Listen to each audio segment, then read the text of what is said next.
And for more, let's bring in our panel, Dr. Josh McConkey, Republican Lieutenant Governor candidate in North Carolina, and David Carlucci, former Democratic New York State Senator. Gentlemen, great to have you both back. David, our latest DDHQ polling average shows El-Sayed with a pretty good-sized lead over Congresswoman Stevens. Do you think this is a preview of things to come once the polls close on Tuesday? What I'm saying is, do you think you'll see it playing out similarly for the midterms?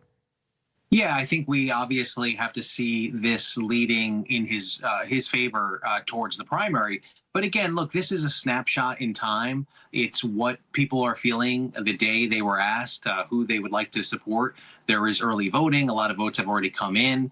So, look, the wind is at his back, but there's excitement in this race. And I think that is the story that we need to pay attention to, that Democrats aren't moving in one direction. They're actually competing in all 50 states, in many districts within those states. And so it shows that the wind is at the back of the Democrats, and they can compete in Michigan, Wisconsin, New York, wherever there is a race, and it's a competitive between a Democrat and a Republican.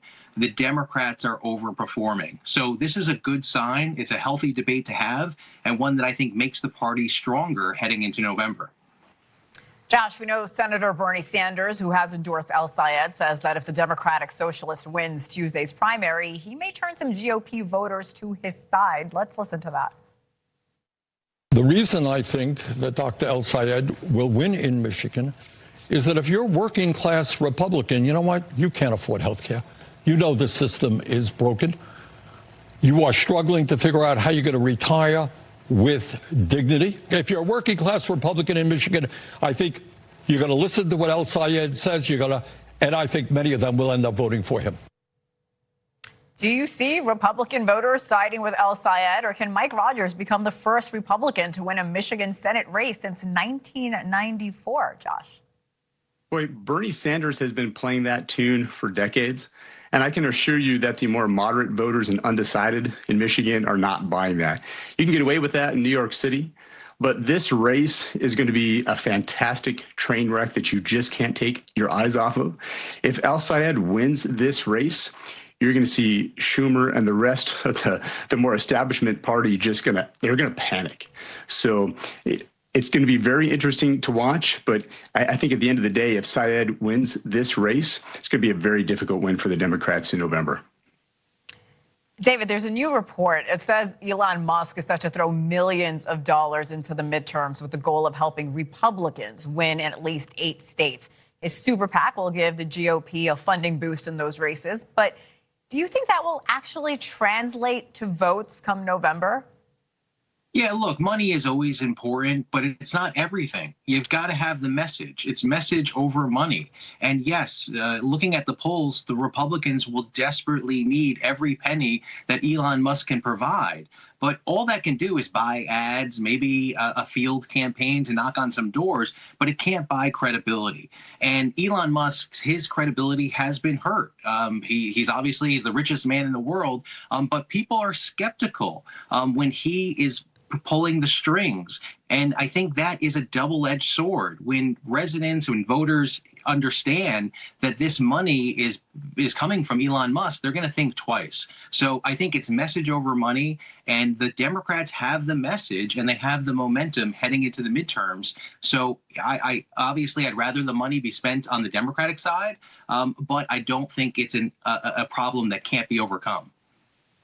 Josh, speaking of skepticism, the last time Musk publicly inserted himself into a race was, I'm sure you remember this, the Wisconsin Supreme Court election last year. His candidate lost by about 10 percentage points. Can you avoid the same results this time around if he's not the public face of these particular races? Well, lessons learned for sure. Me personally, I was outspent by over $12 million in my congressional race in 2024. And wow. When you have $120 million, when that's targeted correctly, it's going to go straight into ground game, digital advertising, mobilizing low propensity voters. It's all about turnout in these midterm elections. So $120 million goes a long way. David, let's move to the White House, and President Trump now threatening to push hard for the so-called anti-weaponization bill. A huge, huge topic to close out the week last week. Now, if Senators John Cornyn and Tom Tillis don't vote for Todd Blanche's nomination to become Attorney General, prominent House Republican Jim Jordan says, as far as he's concerned, the $1.8 billion fund is dead. Let's play more of what Jordan said. Todd Blanche, under oath, said it was dead. I think what he said was in the context of if they're not going to confirm Todd Blanche, then he's going to pull it back, and then he's going to renominate Todd Blanche after the election. I think he said that. Okay, if that's what the president wants to do, that's fine. What I want to get is Todd Blanche confirmed because he's doing a good job. So where does the president's threat and this confirmation leave Blanche and, of course, the open Attorney General position moving forward? Well, look, I think it's just disastrous for the president. It shows that he is losing control of a party that he once controlled with an iron fist. And now you have members just asking questions about how crazy and how out of step the president is, putting his political capital behind something like this when we have a war in Iran, when people can't afford to put food on the table and are concerned about inflation and their job prospects. And the president is spending his time trying to punish his own party. It just doesn't make sense. And this is just one misstep after the other from the president. And even his loyal followers are getting very skeptical and can only go so far.